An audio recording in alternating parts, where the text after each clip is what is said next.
Hey everybody, welcome to Garrett's Games. We are a podcast and video series about board games. We talk about board games every week, 2 board games usually in our podcast, our audio podcast, which drops on Sundays.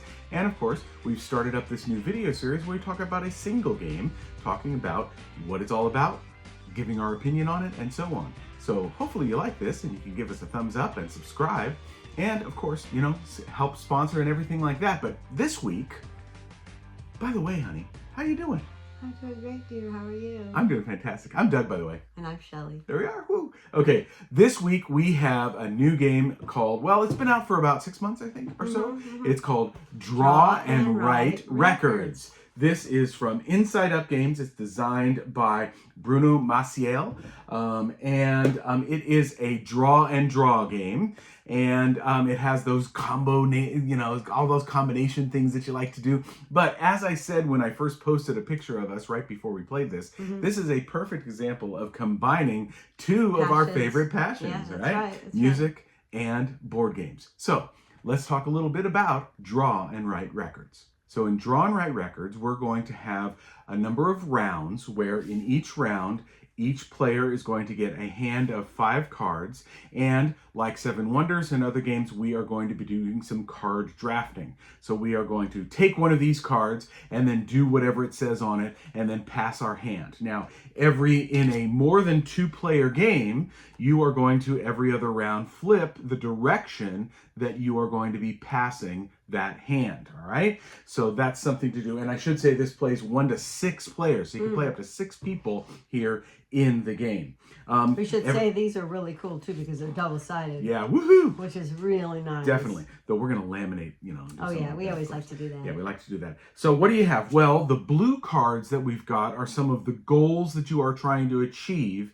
And if you are the single or one of the people in a round who achieves the goals, then you and anybody else who achieves it during that round is going to score the points, okay? And you can see that the points range from 4 is probably the lowest to all the way up to 20 if you're able to achieve that. Everybody gets 2 of these cards at the beginning of the game and looks at both of them, and then they choose one of them. So that's a personal goal that only you can achieve. But all of these are out here, and you go through your week, which is doing the drafting of the cards, and you'll be drafting 4 of the 5 cards that are in the hands. Okay, so the 5th one is just going to go into a discard pile, a personal discard pile, and you're going to be doing the actions. So what are these things? Well, there are a bunch of different types. So before we talk about the cards themselves, let's talk a little bit about what we've got here. And Shell, why don't you talk a little bit about maybe what's over here on what is the left side of the board?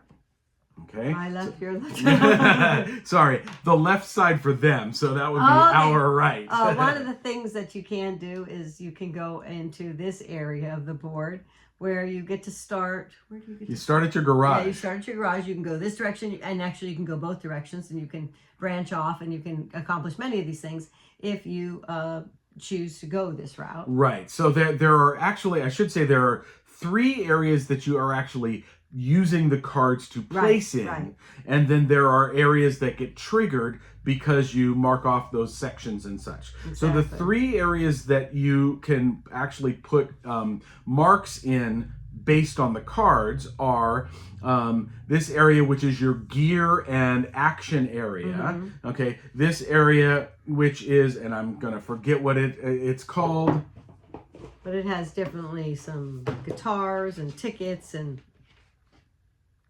that's your agenda area. Oh yeah, okay? agenda. Yeah. All right, and then there's a picture here. Here is the agenda, and here is your performers or your crew, which are your musicians, and then the people backstage and so on. Okay. Your singers at the top. Right. Guitar player. What is this level? That's the tech people, and then this is like your roadies. Okay, your crew. The game can end in any of 3 ways when on a turn that it is triggered. First, that could be someone fills up all of their crew, or someone gets all of their negatives marked off. Now, this I should say is not cumulative. It starts out at -2, but goes to -20. And if you get all the way over here, it's just -20 points. And that will often happen that you'll have too much negative, I found. It's possible, yes. Shelley reached that point, and I reached it once too. Yeah. And then over here, these are the stars. Stars correspond to the cards. So if somebody gets 6 of the goals, then that also triggers the end of the game. So that's something to be attentive to, because not every goal that you may achieve might be one that you want to achieve. So for example, if I had 5 goals achieved and I'm looking at these and I've achieved this one, I could say, you know what, I'm not going to do the 4 because I've achieved the 20 and that's what I'm going to put in. All right. And you do the resolution of the goals from left to right and then your personal goal. All right. Yeah, because order of these matter, because when you get these points, oftentimes you get rewards associated with them as well. So those then can be accumulate. Maybe they'll help you accomplish the other goals, but perhaps these ones would have made you accomplish that one, but it came later. Exactly. And so you can do that next round. Nobody did it. Next round it's available, but if the other players did it, then that would be gone and a new one would take its place, right? Exactly. So as Shelley was saying, this would be the venues where you can play. And this over here would respond to a symbol that you would open up by accomplishing something around it. That is the minivan or the VW van symbol, that orange one there. So if you got a microphone and a iPod or whatever, that would be filming a video like we're doing. Sort, then you would get this as a bonus, and then you would get to mark it down here. Exactly. Now, on all of these, you have these little barriers, which is money costs. So you can see there's little dollar signs with asterisks by them, and those have to be crossed off for you to even then place something there. Or in the case of the venues, you have to mark those off so that you can even get to your what is that? Your third venue, the stadium, and then the O2 Arena down here in London, right? So you get more points clearly if you go further. But you could also have some of these cards that indicate a certain location that is chosen that you're trying to get to as well. Definitely, definitely. So how does that work? Now, you can see that there are a bunch of colored pencils over here. Now, you're thinking, well, why do you need all of these colored pencils when you only, really need just one normal, regular colored pencil, of which there's 6 of these in the box. You're going to be sharing these. And oh, by the way, you get a little pencil sharpener. That's cool. It's cool that you have an eraser too. I do like that. Right, exactly. So the way I'm gonna look through both of our hands, because I have all people over here, and you have all people over there. That's unusual. So we're gonna pass it. We pass these out, and let's see. Okay, there we go. And I need one more. Wow. Okay, I need one more. There we are. Okay. Of this type. Okay, great.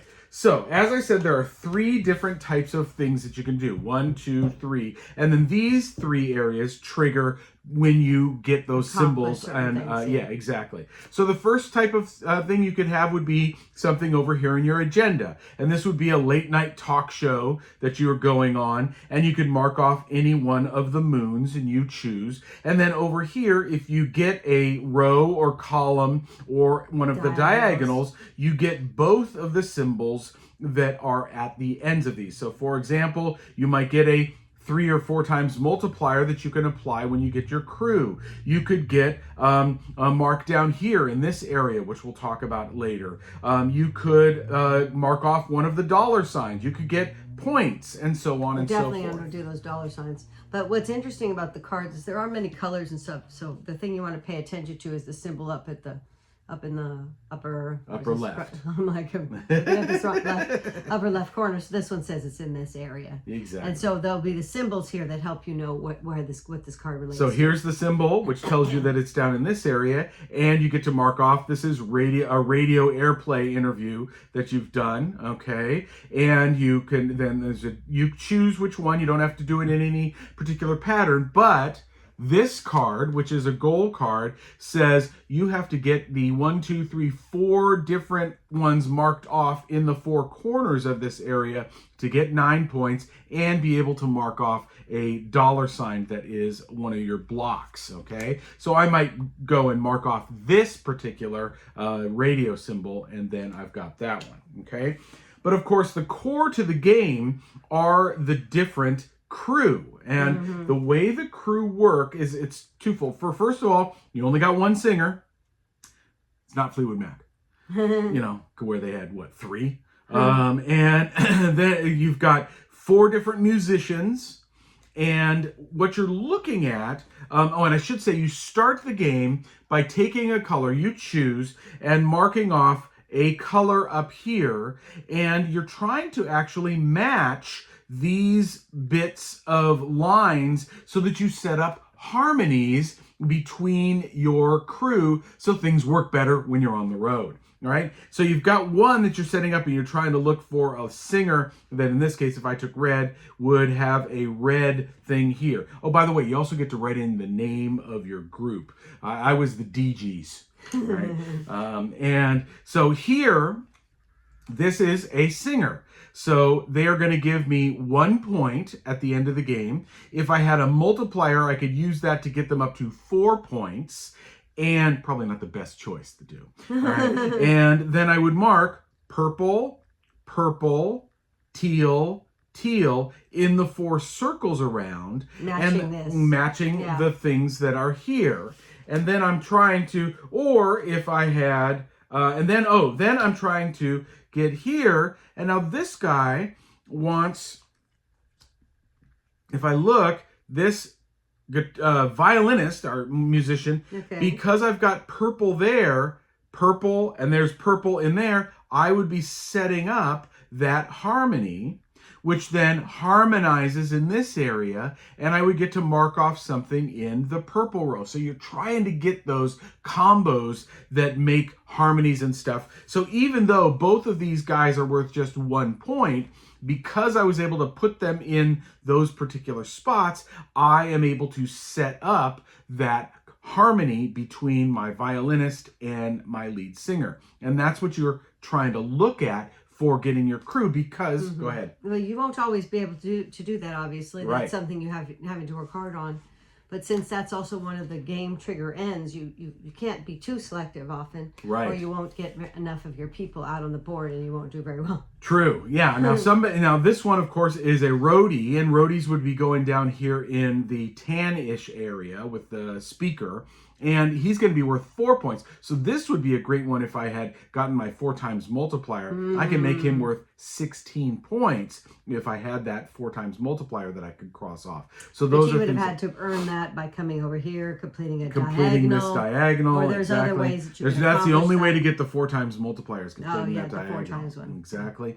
All right. So you're looking at those things, and then you've got various goals that you've got. So this one, for example, is going to be worth 12 points if you were to get to both of these 2 spots on your bit. So that you would get to the Budokan over in Japan, as well as just a random stadium here. So those are the 2. If you get to those 2, you can get 12 points, as well as, and this is the last area that we haven't talked about, this area, which is releasing albums and singles. Albums are the ones that have the little cassette tape, and the single, even though it has a small hole, which would be an LP, it's for singles, and it's got that cutout which lets you know. At the end of the game, not only are you getting, as these build across, getting the things that are in the circles, this is however many albums times however many singles is the points that you're getting from this particular area. And if you work really hard and you unlock some of these and you connect a bunch of them up, then you could get a lot of color matches. However, you only want to get 1, 2, 3, 4, 5 in a particular color. Yeah. So I found that sometimes when you're doing well, I did that too.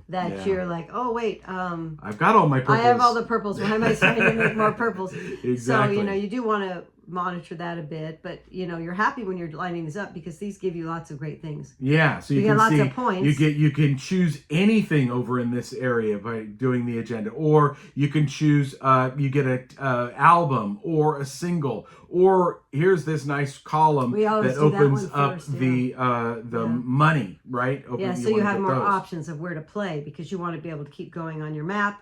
and you want to be able to keep having options for playing with people. And the goals here are pretty straightforward. All of them have some writing here on the side which clarifies what they're all about. This one would be getting a microphone symbol and a radio symbol. Once you and anybody else that round gets that, everybody's going to get 4 points. Easy to get. Notice there's no extras that come with that. Just this small amount of points, so it comes up here, and that's going to progress the game, right? Right. This one is hard to get, of course, but I had already gotten my way one third of the way there, because if I had these 2 ones, this is 6 of my my crew who are worth only a value of 1. So I've kind of foregoing getting the bigger points. But your multipliers. Boom, I get my 20 points here, and I get to mark off any one thing over in this area. Mm-hmm. All right. You play through. Usually, every game is going to have 60 cards, and you're playing through. And when we had one game, and it says this, I was like, "How's that going to work?" Yeah. One game where, after 6 rounds, you've got a stack of cards in your personal draw pile, or discard pile, I should say.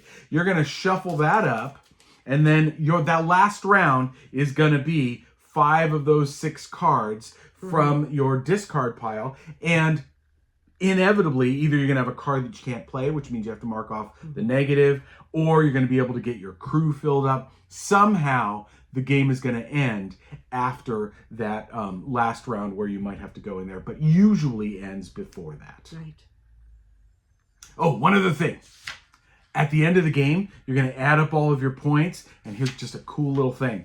You can then make your chart and see who's the top artist and so on. You can line everything up just like you would in the Billboard charts. Pretty cool stuff. Wow. So what'd you think of Draft and Write Records? I love it. It's so much fun. She says that a lot, but it really is. It's true, though. Yeah. It's so fun. As we said at the top, this combines 2 of our favorite things, music and the board game. So that's cool. But if you like that, Ganshon Clever, which I love that, where this marks off this, marks off this, marks off this. You're much better at it than I am, but I enjoy it quite a bit. You love that. When you set up that the thing happening. So you're trying to do that all the time, but it's challenging. It was interesting because I had a couple of games where I did really well. Yeah, and then there was one game, and if we looked at our scores, you have the highest score that either of us have achieved. Yeah, but I've also gotten in this game. all of the lowest scores. Well, okay, that's true. But there was one game where you got like over 200 points because everything just kind of came together. It's like, oh, and I've got another harmony connection, and I've got another one, and I'm like, I'm not kidding. Any harmonies. Well, when you're looking at your cards too, you're of course trying to not pass it to your partner what they want, but you kind of have to sometimes if you don't have your stuff open or you already have your singer, and you're like, oh man, this is a perfect spot for a singer. So it's that's one of the cool things that you want to look at. You're like, okay, this is a great singer for me, but by filling that, now if I'm left with 2 cards at the end, one of them's a singer, I definitely can't do that, and hopefully the other one I can play, or I'm gonna have to put a negative down. So I pushed my luck a few times going, well, I don't think he's going to want that card, so I'm going to take this other card, and then you always took that card. And I was like, why would you take that one? There was a better choice there for you, or I thought. But see, I don't know what what your secret goal is and things like that, too. Exactly. So, yeah. I mean, it's really great. It really is great. And trying to figure out which one of these dollar signs to mark off, like where might you expand to, and then you're hoping that you get that type of person in your cards, and they come, and you're like, oh my gosh, I didn't open any of the instruments. Yeah. The person playing the instruments, and that's of course what came out. Now you always play with a set of 60 cards, and the cards do have down on the bottom a 1+ and so on. But it says, and I think it works really well. There are a bunch of cards because you're playing with 6 players, up to 6 players. Right. You can, as long as you take out the same number of cards that you put in of the same type in terms of crew, you're keeping the same stuff of the agenda and the the equipment area. But so I could swap out this singer, for example, put that in the box, and instead have this singer in the box, and then or in the deck. And now it adds and changes the permutation, changes the possibilities for harmonies, so you can do that and have some fun with that too. So again, this is Draft and Write Records from Inside Up Games, designed by Bruno Maciel for 1 to 6 players, plays in 30 to 60 minutes. This is really fun, guys. Check it out. All right, that'll do it for this time. Remember, you can support the podcast by going to patreon.com/Garrett's Games, or down in the show notes, you can click on that link to a Google Doc that has a bunch of games that no longer fit on our shelves, but belong on your table. Hey, thumbs up, subscribe, and we look forward to talking to you next week. Have a great one. See you later. Bye. Bye.